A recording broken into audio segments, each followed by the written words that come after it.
Hi Maya, this is your makeup lesson for Thursday, March 28th. Happy Easter, if you're into that sort of thing.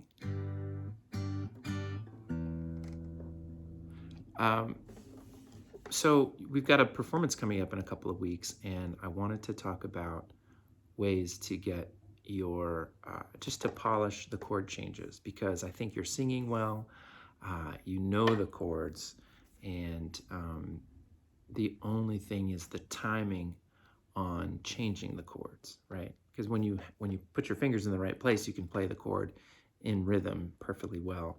But it's when you change the chord from one to the next that it's a little bit challenging. So I have a little exercise to help you work on that.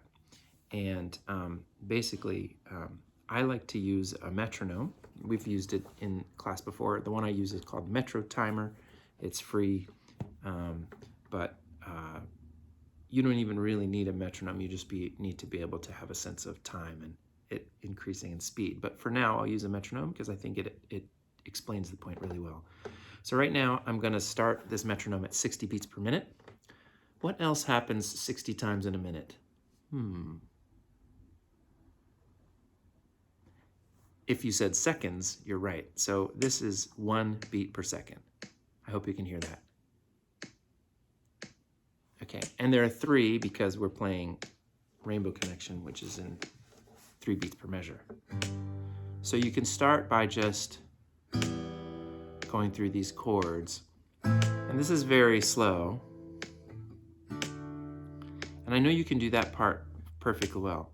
The hard part is when we go, someday we'll find it, to this B minor here, the rainbow connection, to the E major, because you just don't have a lot of B minors and E majors in the song. But you're pretty good with the G and the A minor and the E minor and the D, right? So let's say you have that. So what you want to do is maybe you go up 4 beats a measure at a time. So I'm going to go from 60 to 64, and that's here. And you're going to focus on the part of the song that you have a hard time with. So let's say it's A minor, D, B minor, E. And we can just finish the phrase. And then if you're able to do that just fine, we'll go up to maybe 68. So we go 4 more beats per measure. You get the idea. And if you don't have a metronome, you can just sort of, okay, 1, 2, 3, 1, 2, 3, 1, 2, 3, 1, 2, 3. Okay, if I'm successful, then I'll go a little faster. 1, 2, 3, 1, 2, 3, 1, 2, 3, 1. If I'm successful, I can go a little faster. 1, 2, 3, 1, 2, 3, 1, 2, 3, 1, 2, 3. So let's say I go so fast that I make a mistake, and the mistake is on getting to the B minor. Then, so I'm going to go ahead and increase the speed just for demonstration. I'm going to increase it to 90 beats per minute. Okay, which might be about, why are there so many? This might be a decent performance speed, or just a hair slower fast, right? But this is pretty good.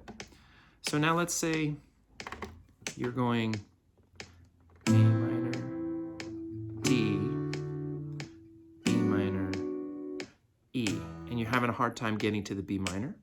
Then you start to practice just going from the D, B minor, back and forth until you get it. I messed up.